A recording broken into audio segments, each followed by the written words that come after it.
Good morning, ছাত্ৰ ছাত্ৰীসকল। আজি আমি এটা নতুন পাঠ পঢ়িবলৈ আগবাঢ়িছোঁ। এই পাঠটোৰ নাম হৈছে এটা পয়েম আমি ডিছকাছ কৰিবলৈ লৈছোঁ। ইয়াৰ হৈছে নামটো হৈছে এ লেজেণ্ড অফ দ্য নৰ্থলেণ্ড। লেজেণ্ড মানে তোমালোকে বুজিবা যিটো নেকি আখ্যান বুলি কয়। আমি ইয়াত গল্প বুলি ধৰি ল'ব পাৰোঁ, তোমালোকে সহজতে বুজিবলৈ। আমি এটা গল্পৰ বিষয়ে পঢ়িবলৈ গৈ আছোঁ, তাৰমানে এটা আখ্যান বুলি হয়, কিন্তু গল্পতকৈ অলপ বেছি গাম্ভীৰ্যপূৰ্ণ থাকে। লেজেণ্ড বুলি ক'লে যিটো নেকি খুব প্ৰচলিত আৰু যাক নেকি মানে বিশ্বাস কৰা হয়, যিটো নেকি এটা প্ৰচলিত আখ্যান বুলি কোৱা হয়। আৰু এই আখ্যানটো বা এই গল্পটো হৈছে যিটো ঠাই হৈছে, সেইটো ঠাইডোখৰ হৈছে নৰ্থলেণ্ডৰ।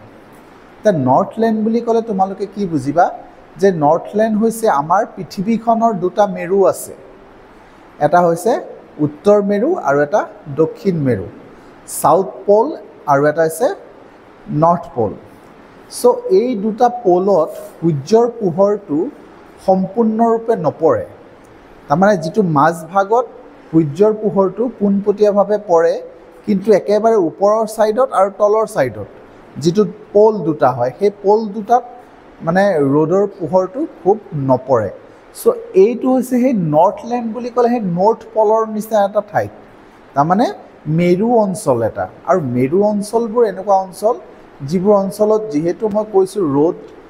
ৰ'দৰ তাপটো বৰ বেছি নপৰে, সেইকাৰণে ঠাইডোখৰ খুব ঠাণ্ডা হয়, খুব বৰফ পৰি থকা ঠাই হয়। আৰু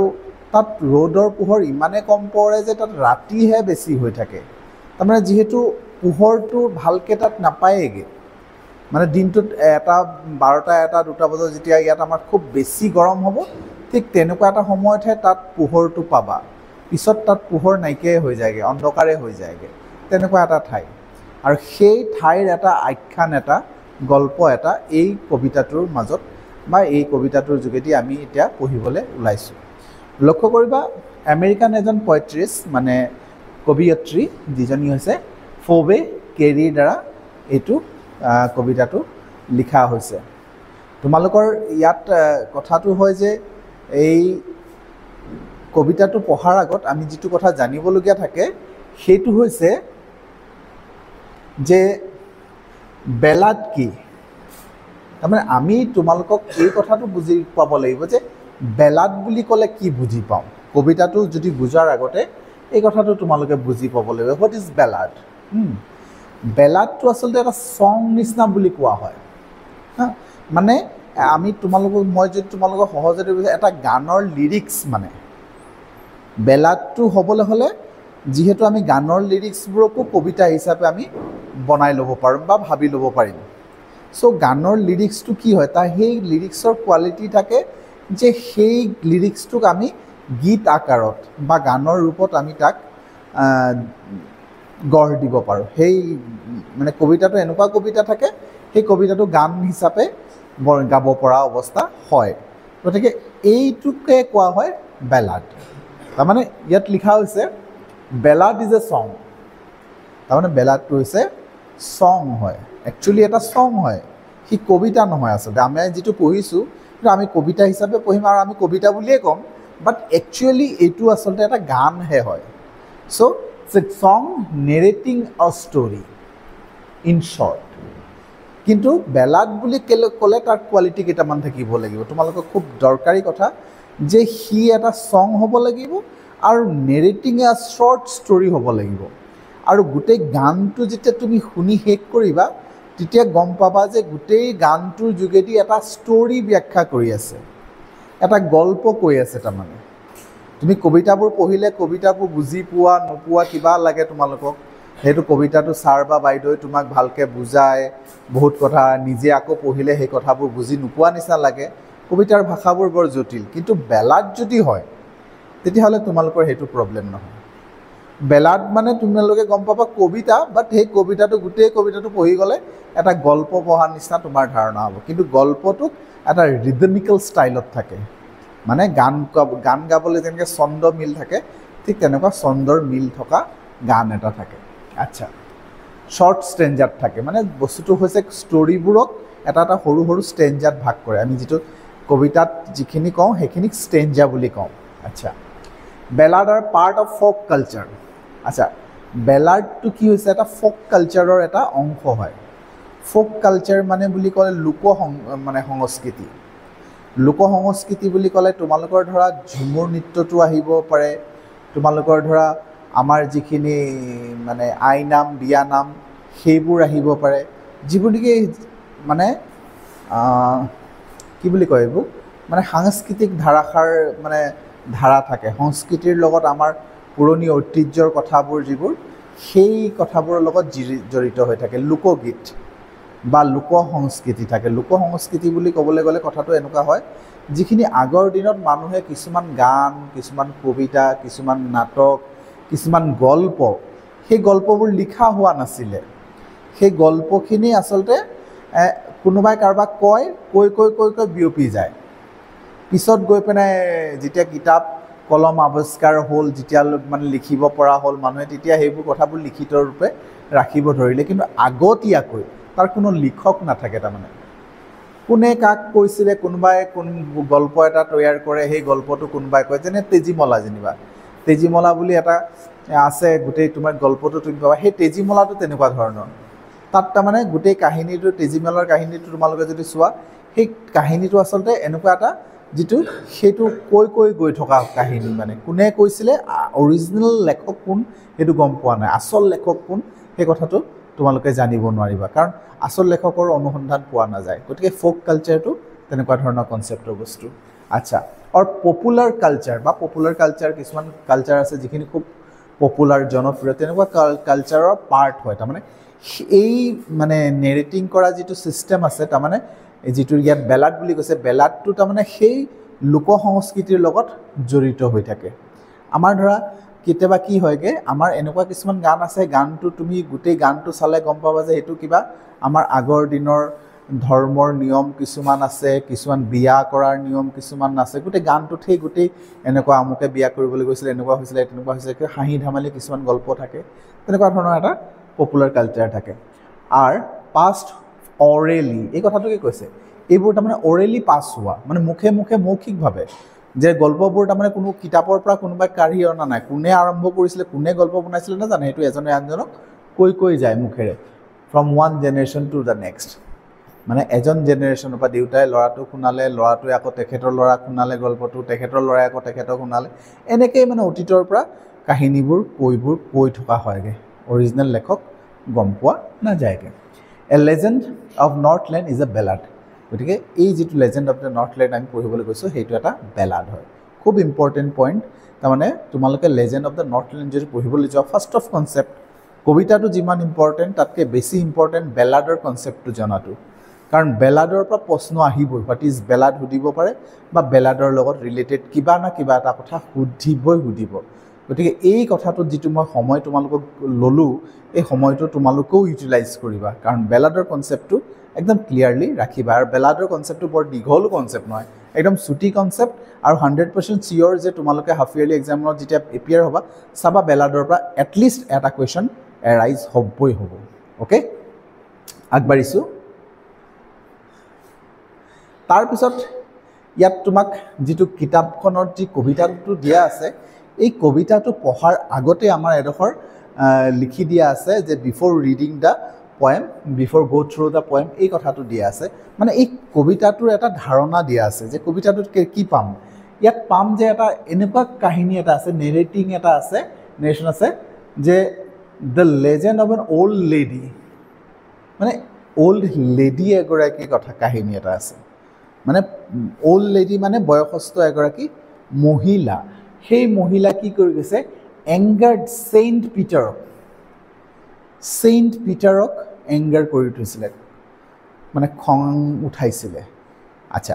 ছেইণ্ট পিটাৰক খং উঠাইছিলে বিকজ অফ হাৰ গ্ৰীড মানে মহিলাগৰাকীৰ লোভৰ কাৰণে মহিলাগৰাকী খুব স্বাৰ্থপৰ আছিলে অতিৰিক্ত স্বাৰ্থপৰ তাৰমানে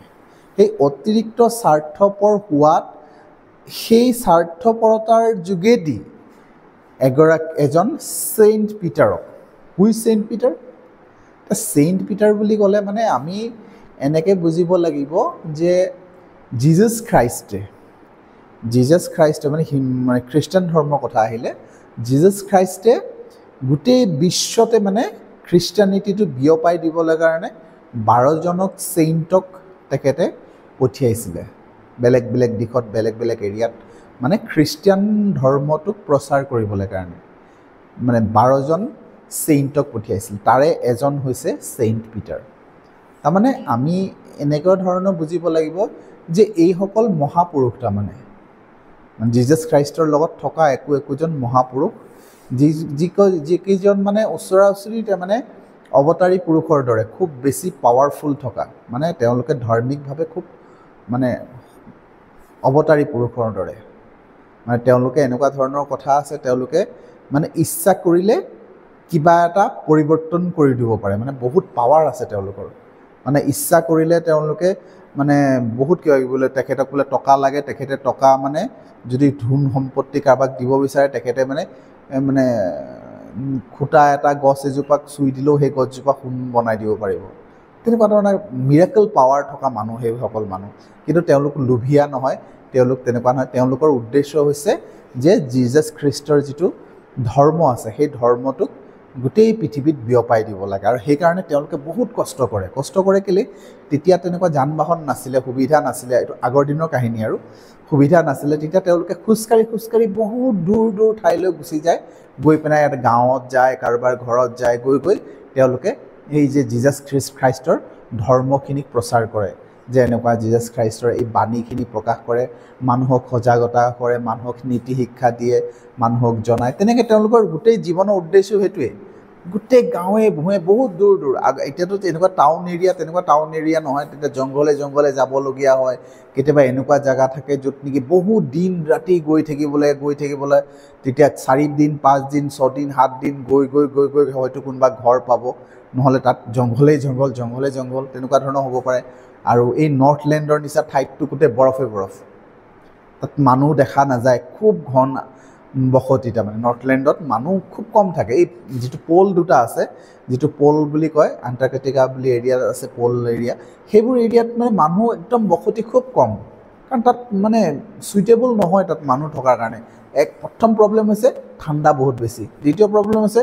তাত তাৰমানে ৰ'দৰ পোহৰ পোৱাই নাযায় তাৰ উপৰি তাৰমানে তাত খাদ্য উপাৰ্জন মানে উৎপাদন কৰিব নোৱাৰি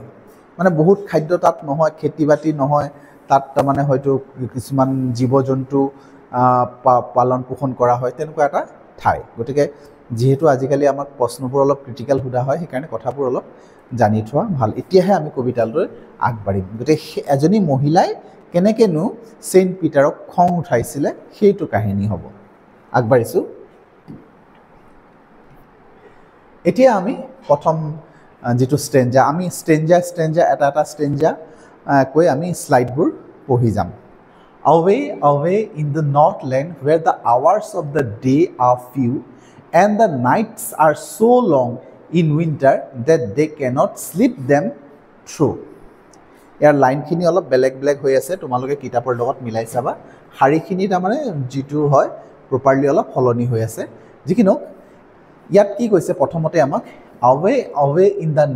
northland এটা নৰ্থলেণ্ডৰ কথা কৈছে এই কথাটো বুজাবলৈ চেষ্টা কৰিছে যে নৰ্থলেণ্ডটো বহুত দূৰ away in the northland বহুত দূৰ নৰ্থলেণ্ডত য'ত হৈছে where the hours of the day are few মানে দিনৰ ঘণ্টা কেইটামানহে ঘণ্টা few মানে জাষ্ট কেইটা নাই মানে এনেকুৱা ধৰণৰ বুজাব বিচাৰিছে ডেট মিনছ কথাটো কি হয় আমাৰ ইয়াত ৰাতিপুৱা এতিয়াৰ তাৰিখত যদি আমি চাওঁ ৰাতিপুৱা আমাৰ প্ৰায় 4:30মান বজাতে ৰাতিপুৱা মানে সূৰ্যৰ পোহৰ পাই যাওঁ আমি 5টাত ছাফিচিয়েণ্টলি আমি পোহৰ পাই যাওঁ চ' 5টাৰ পৰা আমাৰ এতিয়ালৈকে সন্ধিয়া 6টালৈকে দিনৰ পোহৰটো আমি 6টা নহ'লেও 5:30লৈকে আমি দিনৰ পোহৰটো পাওঁ গতিকে আমাৰ 5:30টাৰ পৰা 5:30লৈ প্ৰায় 12 ঘণ্টা সময় আমাৰ দিনৰ পোহৰ আমাৰ থাকে 12 ঘণ্টা দিন কিমান থাকে 12 ঘণ্টা থাকে এতিয়া চ' আমাৰ তেনেকুৱা ধৰণৰ 12 ঘণ্টা আমি দিন পাওঁ কিন্তু ইহঁত যিটো এৰিয়াত থাকে নৰ্থলেণ্ড যিটো আছে সেই এৰিয়াটো যে খুব কম দিনৰ পোহৰ খুব কম তাৰমানে তাত হয়তো ৰাতিপুৱা সূৰ্য পোহৰ পৰোঁতে কিজানি 12টামান বাজি যায় আকৌ 2টা বা 3টা বজাৰ লগে লগে সূৰ্য নাইকিয়া হৈ যাব ঠিক তেনেকুৱা ধৰণৰ ঠাই মানে ৰাতিপুৱা হওঁতে কিজানি 11-12 বাজি যাব কাৰণ মই যিহেতু কৈছোঁ সেইটো এৰিয়াটোত তাৰমানে সূৰ্যৰ পোহৰ একেবাৰে গৈ নাপায় হেলনীয়া ঠাইডোখৰ তোমালোকে ভূগোল পঢ়িলে গম পাবা সূৰ্যৰ পোহৰ কেনেকৈ পৃথিৱীত পৰে সেই কথাটো গম পালে তেতিয়া এই পলৰ কথাবোৰ জানিবা যে কেনেকৈ হেলনীয়া হৈ পৰা ঠাইত সূৰ্যৰ পোহৰটো কম আহে গতিকে সেইটো একেবাৰে মানে পৃথিৱীৰ একেবাৰে শেষ প্ৰান্ত সেই শেষ প্ৰান্তত সেইকাৰণে সূৰ্যৰ পোহৰ নপৰে আৰু এটা কথা তোমালোকক ইয়াতে কৈ থওঁ নৰ্থলেণ্ড বুলি ক'লে নৰ্থলেণ্ড দেশখনৰ নাম নহয় দেই সেইটো এটা দক্ষিণৰ এটা জোন সেইকাৰণে তাক নৰ্থলেণ্ড বুলি কৈছে দেশখনৰ নাম বেলেগো হ'ব পাৰে ইয়াত দেশখনৰ নাম উল্লেখ নাই কিন্তু আমি সেইটো এটা এজাম্পশ্যন কৰি ল'বলগীয়া হয় তেনেকুৱা কুৱেশ্যন আছে নৰ্থলেণ্ড বুলি সেইটো ঠাইখনৰ বা দেশখনৰ নাম নহয় কিন্তু সেই এৰিয়াটোক নৰ্থলেণ্ড বুলি কোৱা হয় কাৰণ এইটো দক্ষিণ পলৰ নৰ্থ মানে হৈছে উত্তৰ মেৰুৰ এটা ঠাই আচ্ছা এণ্ড দ্য নাইটছ আৰ চ' লং তাৰমানে যিহেতু আমি গম পাওঁ যে দিন ৰাতি মিলাই আমাৰ 24 ঘণ্টা তাত কিন্তু দিন 2 ঘণ্টা বা 3 ঘণ্টা যদি দিন 2 ঘণ্টা বা 3 ঘণ্টা 24 ঘণ্টাৰ 20 ঘণ্টামান বা 21 ঘণ্টাৰ ৰাতিয়ে হৈ থাকে তাৰমানে তোমাৰ কি হ'ল হয়তো 3টা বজাৰ পৰা ৰাতি হৈ যাব দুপৰীয়া 3টা বজাৰ পৰা 3টা বজাৰ পৰা আৰম্ভ কৰি ৰাতি 12টা 1টা 2টা 3টা 4টা 5টা 6টা বজাত পোহৰ নহয় 7টাত নহয় 8টাত নহয় 10টা 11টা মানত পোহৰ হয় ইমান সময় ৰাতি হৈ থাকে চ' ইমান দীঘলীয়া nights R so' long in winter তাতে আকৌ উইণ্টাৰ ছিজনটোত উইণ্টাৰ ছিজনটো এতিয়াৰ যিটো মানে আমাৰ ঠাণ্ডা কালটো এনেও জেগাডোখৰ ঠাণ্ডা তাতে যেতিয়া উইণ্টাৰ ছিজন হয় তেতিয়া ৰাতি বহুত দীঘল হয় আৰু দিন মাত্ৰ কেইঘণ্টামানহে থাকে কাচিত 2 ঘণ্টামান থাকে তেনেকুৱা এটা সময় উইণ্টাৰ ছিজনত কি হয় ডেট দে কেনট শ্লিপ দেম থ্ৰু মানে তাত থকা মানুহখিনিয়ে গোটেই ৰাতি শুব নোৱাৰে তোমাক যদি কওঁ গোটেই ৰাতি শুই দিয়া কেনেকৈ শুবা ৰাতি 20 ঘণ্টা দীঘলীয়া হয় যদি 20 ঘণ্টাৰ ৰাতি হয় তোমালোকে কেনেকৈ শুবা 20 ঘণ্টাটো শুব নোৱাৰা আমি খুব বেছি শুলেও আমি 8 ঘণ্টা শুওঁ খুব বেছি শুলে 10 ঘণ্টা শুলা তাতকৈ বেছি 12 ঘণ্টা শুলে তাতকৈ বেছি আমি ইমান শুব নোৱাৰোঁ নহয় টোপনি ইমান নাহে তাৰমানে আমাৰ যদি সুস্থ মানুহ হয় বেমাৰী মানুহ হোৱা হ'লে বেলেগ কথা বাৰু সুস্থ মানুহ হ'লে সুস্থ মানুহ ইমান দেৰিলৈকে শুব নোৱাৰে গতিকে ইয়াত সেইটোকে কৈছে যে ইমান দীঘলীয়া ৰাতি হয় যে ডেট দে কেনট শ্লিপ দেম থ্ৰু তেওঁলোকে গোটেই ৰাতিটো শুই কটাব নোৱাৰে এনেকুৱা এটা জেগা বাৰু তাৰপিছত কি কৈছে where they harness the swift reindeer to the sledge when it snows তাৰমানে যেতিয়া বৰফ পৰে কাৰণ তাততো উইণ্টাৰ ছিজনত তাৰমানে ঠাণ্ডা এৰিয়াত বৰফ পৰিব তেতিয়া খুব যেতিয়া বেছি বৰফ পৰে তেতিয়া কি কৰে এটা ৰেইনডিয়াৰ বুলি এটা মানে জন্তু আছে তাত তাৰমানে জন্তু এবিধ থাকে সেইটো মানে খুব বেছি তাত পালন কৰে মানে আমি জাষ্ট দেখাবলৈ গ'লে তোমালোকক আমাৰ হৰিণাৰ নিচিনা যিটো নেকি হৰিণাৰ দৰে শিং থকা এবিধ জন্তু ৰেইনডিয়াৰ বুলি কয় আচ্ছা সেই ৰেইনডিয়াৰটোৱে কি কৰে স্লেজ টানে স্লেজটো টানি টানি লৈ যায় তাৰমানে স্লেজটো হৈছে এটা ভেহিকেল বুলি ক'ব পাৰোঁ আমি যেনেকৈ ঘোঁৰা গাড়ী চলাওঁ মানে ঘোঁৰা গাড়ীটো ঘূৰাই চলাই থাকে স্লেজটোক টানে তাৰমানে এই যে ৰেইনডিয়াৰে মানে স্লেজটোক টানি টানি লৈ যায় যেতিয়া বৰফ পৰে তেতিয়া কি কৰে সেইবোৰ একদম চুইফ্টলি ৰেইনডিয়াৰক স্লেজৰ লগত বান্ধি ৰাখে যেতিয়া বৰফ পৰে তাৰমানে